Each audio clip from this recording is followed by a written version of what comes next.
બિન હથિયારી police sub ઇન્સ્પેક્ટરના નિમણૂક પત્ર એનાયત કાર્યક્રમમાં આપણી સૌની સાથે મંચ ઉપર ઉપસ્થિત મારા સાથી નાયબ મુખ્યમંત્રી શ્રી હર્ષભાઈ સંઘવી, ગાંધીનગર મહાનગરપાલિકાના મેયર શ્રીમતી મીરાબેન પટેલ, અમદાવાદ મહાનગરપાલિકાના મેયર શ્રી હિતેશભાઈ બારોટ, ગૃહ વિભાગના અધિક મુખ્ય સચિવ શ્રી સંજીવ કુમાર, પોલીસ મહાનિર્દેશક અને મુખ્ય પોલીસ અધિકારી શ્રી જ્ઞાનેન્દ્રસિંહ મલિક, પોલીસ મહાનિર્દેશક ટ્રેનિંગ અને ગુજરાત પોલીસ ભરતી બોર્ડના ચેરમેન સુશ્રી નીરજા ગોટરુ, આમંત્રિત સર્વે મહાનુભાવો, પ્રેસ મીડિયાના મિત્રો, સૌને મારા નમસ્કાર. સૌ પ્રથમ તો નવનિયુક્ત પોલીસ સબ ઇન્સ્પેક્ટરોની આજે જેને જેને પરિવારમાં સામેલ થયા છે બધાને ખૂબ ખૂબ શુભેચ્છાઓ અને અભિનંદન પાઠવું છું.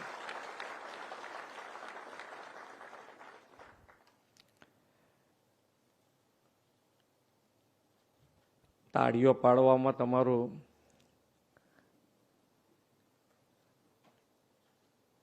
તાળીઓ તમે પાડો ને એની ઉપરથી સામેવાળાનો જુસ્સો વધે એ વાત સાચી છે,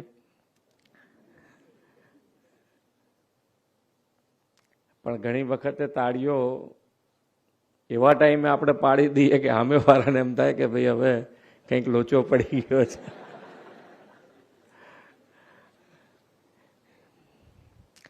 આજે સવારે આપણા પોલીસ ખાતાથી તો બરોબર છે, પણ એક ન્યૂઝમાં આજે જોયું હશે તમે કે પેલા સિંહવાળો, એટલે જે કહેવાય કે ગમે તેટલા શક્તિશાળી માણસને પણ પીગળાઈ શકે એ તાકાત પ્રેમમાં રહેલી છે.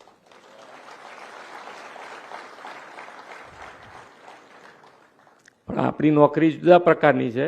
આટલો પ્રેમ બતાવીએ તો મારા બેટા કોઈ ગાંઠે નહીં આપણને.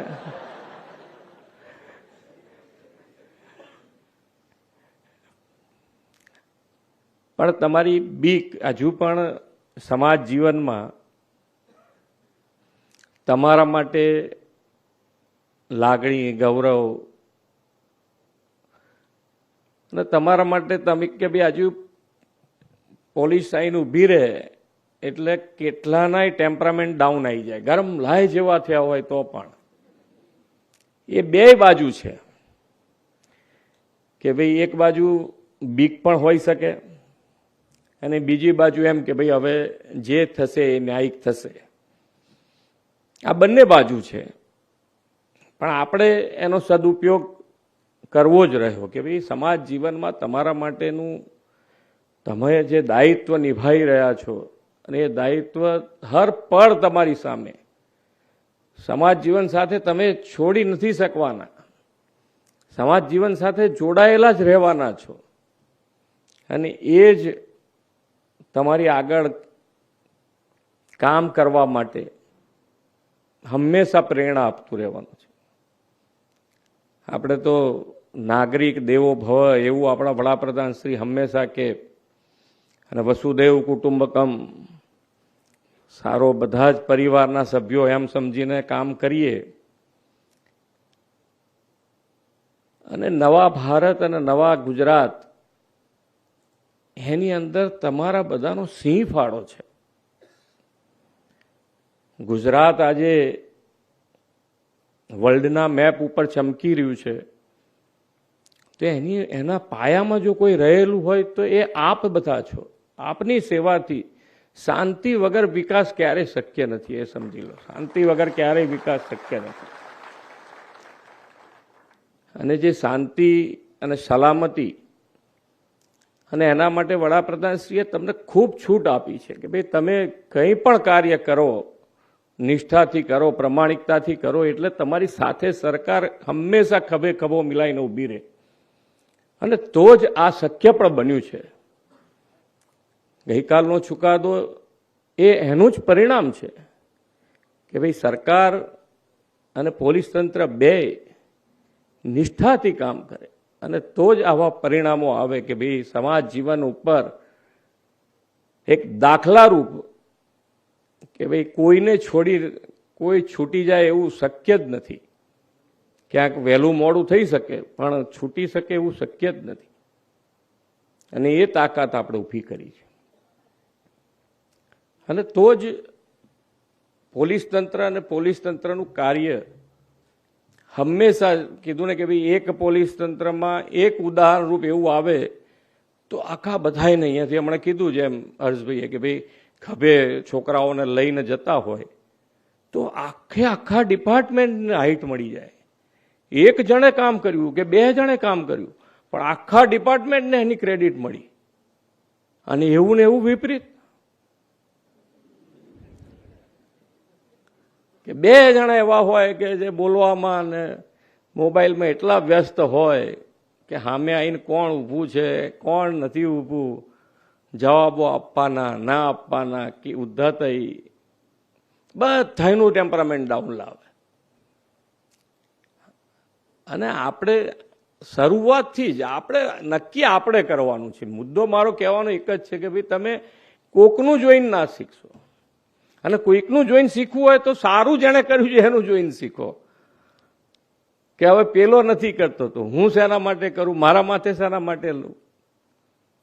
એટલે એ બધામાંથી બહાર નીકળશો તો જ તમે તમારું કંઈક બતાડી શકશો, પોતાનું કંઈક બતાડી શકશો. અને તમારા પરિવારને તમારા માટે કેટલું માન વધી ગયું આજે કે તમે સરકારી નોકરી માટે કેટલા લોકો 4 લાખ લોકો કેટલા લોકો આવ્યા હતા શરૂઆત થઈ ત્યારે 4 લાખ લોકો એક્ઝામ આપી હતી. રનિંગમાં 10 લાખ લોકોને એમાંથી કેટલા લીધા આપણે 449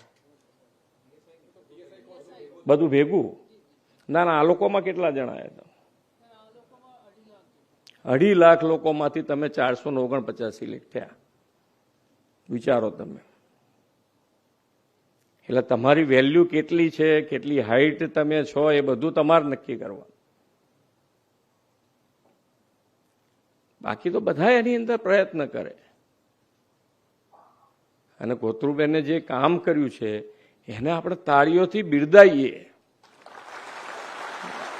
એટલા માટે બિરદાવવું જોઈએ કે જેનો નંબર નથી લાગ્યો એ પણ એમનું કામ બિરદાવી શકે. કેમ કે કોઈની લાગવગ નહીં, પારદર્શિતાથી આખું ભરતી કરી છે. તો જ બધાને એમ થાય કે ભાઈ ના મારો નંબર ક્યારે લાગે. ઓળખાણો ના ઓળખાણો બધા ઘણા કહે કે આને ઓળખાણથી થઈ ગયું ના થઈ ગયું ને. અમારા સરકારમાં ઘણી વખત એવું આવે શું કે ખબર છે કે પેલા એ તો એની મેતે કંઈક કર્યું તો એનું કામ થઈ ગયું, હવે આપણું કામ ના થાય. આપણે કાર્યકર્તા આપણે એને કહીએ કે ભાઈ તું ઉદાહરણ નહીં, તું આખો કેસ લઈને મને નામ સાથે આપ, તો પછી ના હોય. પછી હોય નહીં કે ભાઈ ના આવું નથી થયું, કારણ કે થયું જ ના હોય. અને કોઈનો હક છીનવીને આપણે આગળ જઈને ક્યાં સુધી પહોંચી શકીશું? ક્યાંક ને ક્યાંક તો પછડાવાના જ છે. કોકનો હક લઈને કેટલું દોડી શકીએ? એટલે તમે બધા આજથી શરૂઆત થઈ છે. શિસ્ત પાલન સાથે તમારે તો કામ કરવાનું છે, બધાને શિસ્તમાં રાખવાના છે. અને વિકાસની યાત્રા મેં કીધું એમ પહેલા જ કે ભાઈ શાંતિ વગર વિકાસ શક્ય નથી, સલામતી વગર વિકાસ શક્ય નથી. તો એ સલામતી આપણે વિકસિત ભારત તરફ આગળ વધી રહ્યા છે અને વિકસિત ગુજરાતની જર્નીમાં તમારો ખૂબ મોટો રોલ છે. અમે કાયમ કહીએ છીએ કે અહીંયા સ્ટેજ ઉપર બેઠેલા તો વિકસિત ભારત વખતે હશે કે નહીં હોય, પણ તમે બધા જે આજે જોડાયા છો એ તો હોવાના જ છો તમે 2047 સુધી.